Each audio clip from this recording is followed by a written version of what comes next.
पहाड़ टीवी और मैं हूं आपके साथ स्मिता पटवार। चलिए रुक करेंगे उत्तराखंड की तमाम बड़ी खबरों का, लेकिन उससे पहले एक नजर आज की हेडलाइंस पर। आज चंपावत में गरजेंगे योगी, सीएम धामी के लिए 3 घंटे करेंगे प्रचार।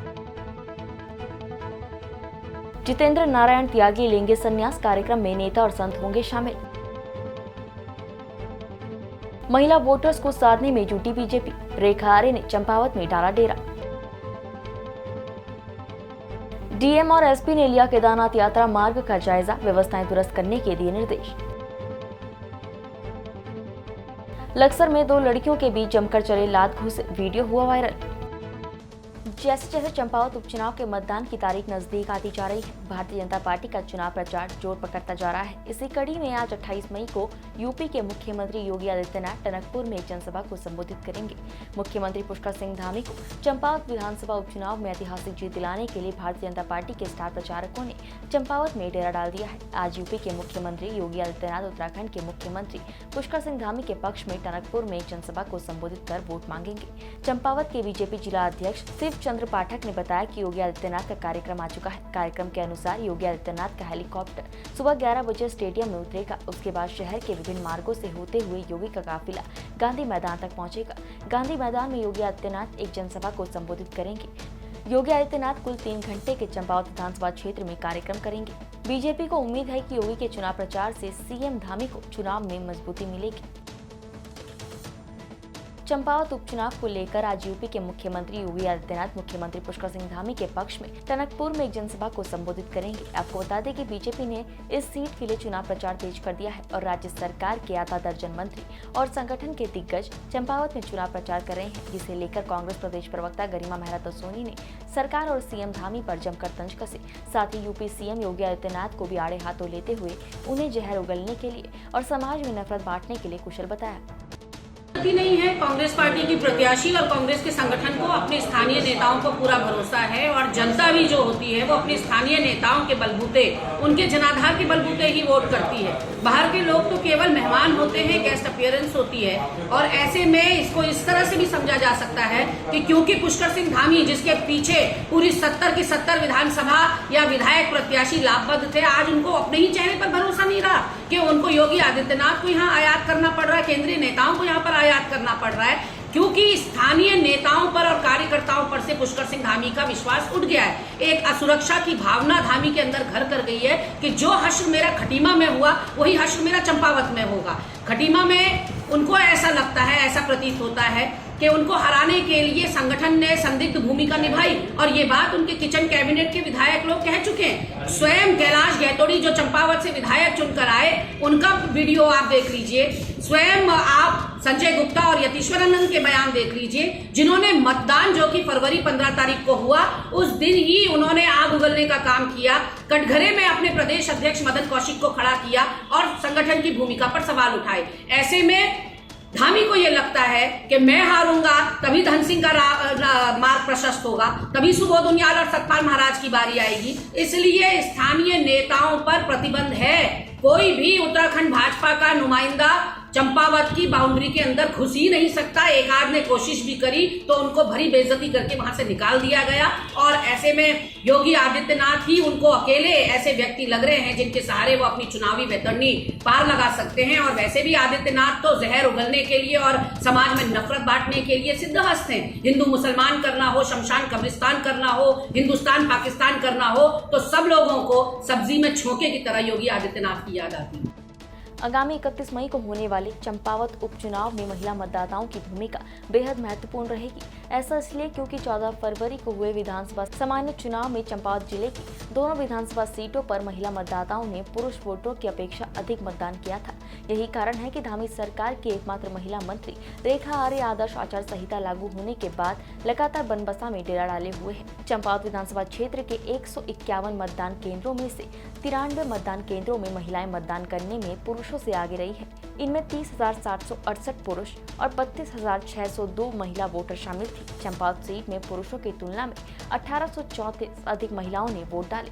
तब चंपावत में जीते भाजपा प्रत्याशी कैलाश चंद्र गैतोड़ी और कांग्रेस प्रत्याशी पूर्व विधायक हिमेश खरकवाल के बीच हार जीत का अंतर 5,304 वोट का रहा था। विधानसभा उपचुनाव में सामान्य चुनाव की तुलना में करीब 200 मतदाताओं की बढ़ोतरी हुई है। वहीं सीएम पुष्कर सिंह धामी के उपचुनाव की बात करें तो भाजपा ने पूरी तरह से महिला मतदाताओं को रिझाने की योजना बनाई है। यही कारण है कि धामी सरकार की एकमात्र महिला मंत्री रेखा आर्य आदर्श आचार संहिता लागू होने के बाद लगातार चंपावत विधानसभा क्षेत्र के बनबसा और अन्य इलाकों में डेरा डाले हुए है।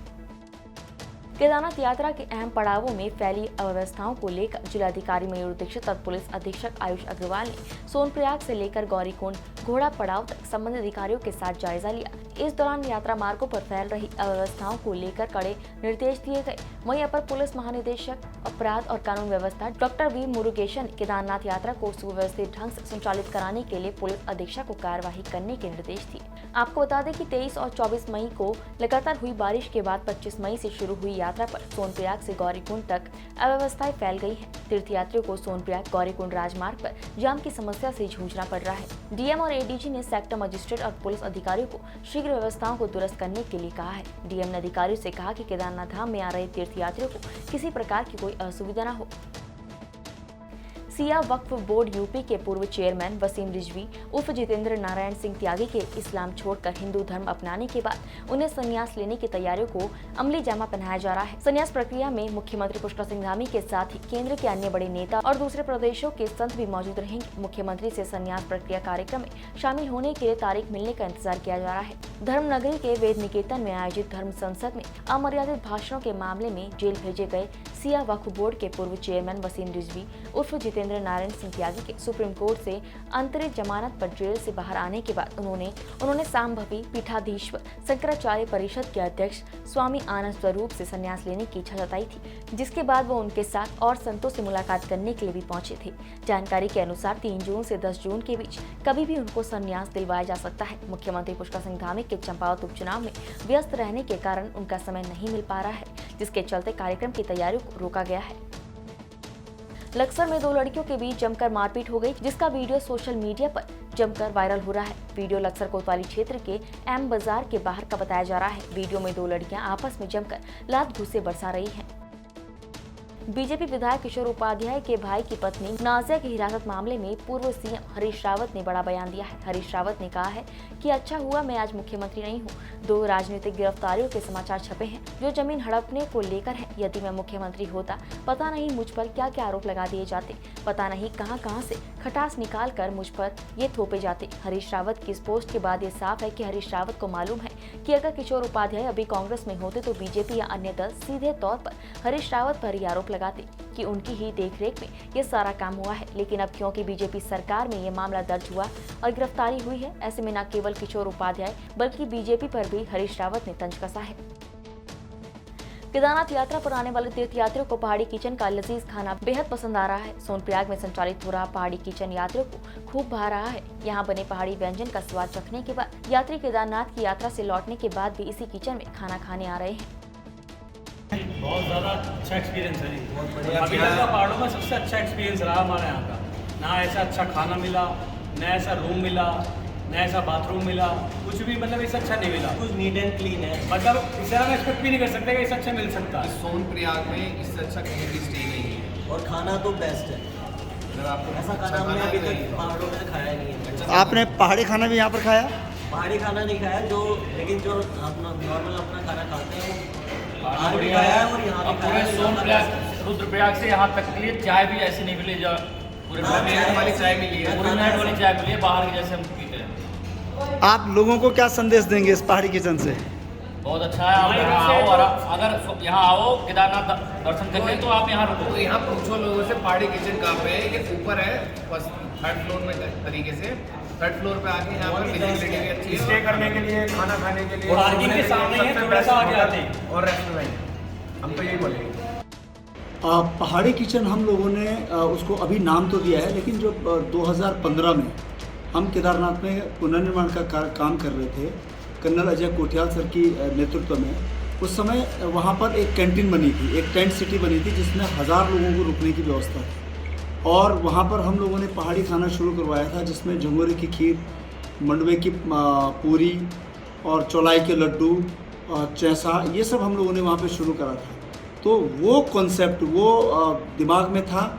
फिर 2019 में जब सोनप्रयाग में हम लोगों ने एक छोटा सा ढाबा शुरू करा था, उसमें लोगों को हमारे जो सेफ था उसके हाथ का जो लोगों को स्वाद आया, तो फिर हम लोगों ने धीरे धीरे इसको कन्वर्ट करा कि क्यों ना इसको एक पहाड़ी एंगल दिया जाए। पहले तो दिमाग में ये था कि गढ़वाल ही कर लेते हैं, लेकिन कुछ लोगों ने बताया कि इसको गढ़वाल में केवल आप गढ़वाल को लेके आ रहे हैं, अगर हम इसको पहाड़ी रखेंगे तो ये हिमाचल को भी टच करेगा, ये कुमाऊं को भी टच करेगा और ये लेह लद्दाख को भी टच करेगा।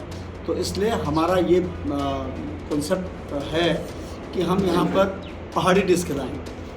जैसे अभी हम लोगों को बेसिकली मंडवे की रोटी खिला रहे हैं और झंगोरे की खीर खिला रहे हैं, घर का लाल भात हम लोगों को खिला रहे हैं, आलू का खिचवानी और गैद की दाल, इस तरह से, जिसमें मुख्य स्वीट में हम इनको खीर तो दे ही रही झंगोरे की, लेकिन साथ में अरसे और रोटियाँ भी हम लोग दे रहे हैं। तो हमारी ये कोशिश है कि यहाँ जब लोग यहाँ पर आएँ तो यहाँ की संस्कृति को साथ में लेके जाएं। और बहुत सारे ऐसे लोग हैं जो लाल चावल हमसे डिमांड कर रहे हैं, और जो एक बार अरसे और रोटने खा रहा है वो कह रहा है कि मुझे घर के लिए भी दे दीजिए। तो ये हमारा वो है, जिसमें चटनी लोगों को यहाँ की बहुत ज़्यादा पसंद है। भंगजीरे की चटनी, हल्का सा उसमें भांग का बीज डाल करके, तिल की चटनी जो हमारे गढ़वाली स्टाइल में जो हमारी माँ हमारी भाभियाँ जो बनाती थी, वो हम लोग इसमें डालते हैं। तो अभी तो हमारा ये कॉन्सेप्ट है कि हम इसको यहाँ पर हम लोगों ने शुरू कर रखा है, लेकिन आने वाले समय में हम इसकी ब्रांचेज खोलेंगे। जैसे अगस्त मुनि में हम एक खोल सकते हैं, श्रीनगर में एक हम कहीं खोल सकते हैं, या फिर अगर देवप्रयाग वगैरह कोई जगह है वहाँ पर हम खोल सकते हैं, ताकि यात्री जब यहाँ पर खाना खाए तो फिर यहाँ से जाने के बाद वो अगला जो नेक्स्ट उसका जो टारगेट होगा वो उसका अगस्त मुनि होना चाहिए, या अगर वो बद्रीनाथ वाली रोड पे जा रहा है तो उसका चमोली में कहीं होना चाहिए। उससे हमारे को ये फ़ायदा हो रहा है कि लोगों को रोज़गार मिल रहा है। आज के दिन पर मेरे पास 40 बच्चे हैं जो यही 20, 22, 24, 25 साल के बच्चे हैं जो कोई फौज की तैयारी कर रहे थे, कोई। एक बार फिर कालाडूंगी क्षेत्र अंतर्गत नैनीताल कालाडूंगी मार्ग पर लाल मिटिया मोड़ पर पुणे से आए पर्यटकों का टेम्पो ट्रैवलर पलट गया। लगातार दूसरे दिन लाल मिटिया बैंड में ब्रेक फेल होने के कारण एक और टेम्पो ट्रैवलर पलट गया। पर्यटक पुणे से नैनीताल घूमने आए थे और दिल्ली वापस जा रहे थे। इसी बीच कालाडूंगी से 2 किलोमीटर पहले ब्रेक फेल होने पर लाल मिटिया बैंड पर टेम्पो ट्रैवलर पलट गया। पुणे निवासी पर्यटक ने बताया कि ड्राइवर की सूझबूझ के कारण बड़ा हादसा होने से बच गया। वहीं टेम्पो ट्रैवलर में 8 वयस्क और 4 बच्चे सवार थे जो कि सुरक्षित हैं। ड्राइवर की सूझबूझ से एक बड़ा हादसा होने से टल गया। वहीं बीते दिन भी इसी जगह पर टेम्पो ट्रैवलर पलटने से 10 नागपुर निवासी पर्यटक महिलाएं लहूलुहान हो गई थी, जिनका उपचार अभी भी हायर सेंटर हल्द्वानी सुशीला तिवारी में चल रहा है। हम लोग पुणे से हैं, पनगोट से आ रहे थे। जब ढलान से नीचे उतर रहे थे तब गाड़ी के ब्रेक फेल हो गए। तो ड्राइवर ने बहुत समझदारी दिखा के आगे पहाड़ में मतलब जो रैंप होता है उसमें ठोक दी गाड़ी, तो इसकी वजह से गाड़ी पलट गई। Otherwise it would have been a more bigger disaster. कितने लोग सवार थे वो? हम लोग 8 एडल्ट थे और 4 बच्चे थे उसमें। लगी लुगी तो किसी को कुछ नहीं लगा। ठीक है सर, सब लोग ठीक है। चलिए बढ़िया, अच्छी बात है। थराली विकासखंड में सतलुज जल विद्युत परियोजना के द्वारा स्वच्छता पखवाड़ा के तहत स्वच्छता अभियान कार्यक्रम चलाया जा रहा है। शुक्रवार को सतलुज जल परियोजना के द्वारा तुलसारी नगर क्षेत्र सहित काली मंदिर और पिंडर नदी के किनारे स्वच्छता अभियान चलाया गया। ये कार्यक्रम 31 मई तक चलेगा। प्रधानमंत्री के स्वच्छ भारत अभियान को SJVN फाउंडेशन के द्वारा स्वच्छता पखवाड़ा कार्यक्रम के तहत कुलसारी सहित आसपास के तमाम क्षेत्रों में स्वच्छता अभियान चलाया जा रहा है। वहीं इस अवसर पर परियोजना प्रबंधक आशुतोष बहुगुणा ने बताया कि स्वच्छता पखवाड़ा कार्यक्रम 31 मई तक चलाया जाएगा। प्रधानमंत्री नरेंद्र मोदी के स्वच्छ भारत अभियान कार्यक्रम को आगे बढ़ाने के लिए सतलुज जल विद्युत निगम हर संभव प्रयास कर रहा है। अब माता पिता को बच्चे ट्रैफिक के नियमों से जागरूक करेंगे। माता पिता की लापरवाही बच्चों पर ना पड़े भारी, इसके लिए बच्चों को ट्रैफिक नियमों के बारे में बारीकी से जानकारी दी गई। यही नहीं, वाहन चलाते समय यदि माता पिता कोई लापरवाही करते हैं तो बच्चे अपने माता पिता के साथ ही अन्य लोगों को जागरूक कर सकते हैं। बच्चों के माध्यम से ये पहल परिवहन विभाग द्वारा शुरू की गई है, जिसके चलते काशीपुर के मास्टर इंटरनेशनल स्कूल में गोष्ठी और पोस्टर स्लोगन प्रतियोगिता का आयोजन किया गया, जिनमें स्कूली बच्चों ने बढ़ चढ़ कर भाग लिया। कि ये सड़क सुरक्षा से संबंधित जो जागरूकता कार्यक्रम हम लोग विभिन्न शैक्षणिक संस्थानों में करते हैं, ये भी एक सड़क सुरक्षा का एक पार्ट है।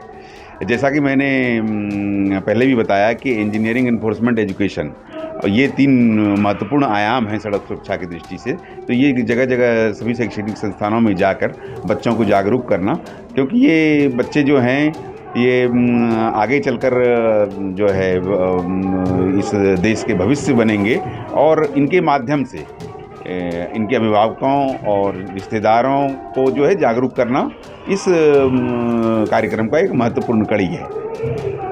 धन्यवाद। मैं ये बताना चाहूँगा कि सड़क सुरक्षा के तहत जो है स्कूल बसों के विरुद्ध भी काफ़ी अभियान हम लोगों के द्वारा चलाया गया है, और अभी हाल फिलहाल में ही जो है विभाग के द्वारा रोड सेफ्टी के तहत सभी वाहनों का रोड सेफ्टी ऑडिट कराया गया है, और उनमें जो बहुत माननीय उच्चतम न्यायालय के द्वारा जो निर्देश दिए गए हैं उसके तहत जो है विभिन्न बिंदुओं पर जो है इनका ऑडिट कराया गया। उसमें कई स्कूलों के वाहन खड़े नहीं उतरे हैं और उनको नोटिस भेजा जा रहा है, और साथ ही इसके विरुद्ध जो है परिवर्तन कार्रवाई भी की जाएगी। बहुत ही सार्थक है प्रयास, क्योंकि कहा है ना कि child is a father of man. तो जब हम बच्चों को सिखाते हैं तो हम अपने आप ही एक जनरेशन को शिक्षित करते हैं। दूसरा, व्यवहार में भी हमने देखा है कि बच्चे बड़े प्रभावशाली होते हैं। हम अपने घर में भी अगर बच्चे हमें किसी चीज़ के लिए टोकते हैं तो हम तुरंत ही उस बात को मान लेते हैं। तो जब किसी परिवर्तन की शुरुआत हम बच्चों से लाएंगे तो उसका 2 फ़ायदा होगा। एक तो बच्चे स्वयं में सीखेंगे, और दूसरे बच्चे अपने से बड़ी पीढ़ी को भी उसके लिए मोटिवेट कर सकते हैं, और चूँकि उनकी बातें प्रभावी होती है तो माता पिता उनको मानेंगे। तो यहाँ इस वर्कशॉप में ये करने का प्रयास किया गया कि बच्चों को वो रूल्स तो सिखाए गए, साथ ही उन्हें इस बात के लिए प्रेरित किया गया कि अपने माता पिता को इन रूल्स को पालन करने के लिए जागरूक करें। ये मतलब बहुत ही बढ़िया प्रयास है, और मुझे लगता है कि जिस तरीके से बच्चों ने यहाँ पर रिस्पॉन्ड किया है तो डेफिनेटली हमारे अगर 200, 300, 400 बच्चे इस तरीके से रोड सेफ्टी को लेकर सेंसिटाइज हो जाते हैं तो कहीं ना कहीं ये परिवर्तन का सूत्रधार बनेगा। और निश्चित तौर पर क्योंकि सीखना और परिवर्तन लाना बड़ी ही सतत प्रक्रिया है, और ये होती रहनी चाहिए, क्योंकि सामान्य मानव स्वभाव होता है कि कुछ समय बाद हम चीज़ों को भूलने लगते हैं। तो रेगुलर इंटरवल में अगर इस तरह की चीज़ें होंगी तो डेफिनेटली हम जो रोड सेफ्टी को लेकर के हमारे देश में सिनेरियो है, जिस तरीके से लगातार एक्सीडेंट होते हैं, हर 4 मिनट में एक्सीडेंट होता है इस देश में एक, और जो एक्सीडेंट के अलावा भी हम देखें जो रोड सेफ्टी एटिकेट्स हैं या रोड एटिकेट्स हैं कि हम रेलवे क्रॉसिंग में दोनों तरफ जाम लगा देते हैं, तो इससे एम्बुलेंस के लिए हमें रास्ता छोड़ना चाहिए। वो हमारे देश में एक कल्चर नहीं है। तो इस तरह के शैक्षिक कार्यक्रम जब होंगे तो डेफिनेटली हम अपनी इस पीढ़ी को तो कम से कम सुधार ही पाएंगे। उधम सिंह नगर जिले के मुख्यालय रुद्रपुर के सिटी क्लब में जनसंवाद कार्यक्रम में उत्तराखंड के डीजीपी अशोक कुमार ने आम जनता से क्षेत्र में जो भी मूलभूत शिकायत हैं और तत्काल गंभीर मुद्दों पर समाधान निकालने के लिए जनसंवाद किया। रुद्रपुर के सिटी क्लब में डीजीपी अशोक कुमार ने आम जनता से जनसंवाद कार्यक्रम में बात की कि जितने भी शिकायत हैं सभी मुद्दों पर DIG, SSP, additional SP, CO, city थाना अध्यक्ष सभी को निर्देश दिए गए हैं कि हर शिकायत गंभीरता से देखें और जो भी गंभीर रूप से अपराध कर रहे हैं उन पर तत्काल मुकदमा करके कानूनी कार्यवाही करें। अशोक कुमार ने कहा कि अपराधियों को बख्शा नहीं जाएगा और फरार होने पर अपराधियों की संपत्ति कुर्क की जाएगी, जिससे अपराधियों के हौसले खुद ब खुद टूट जाएंगे।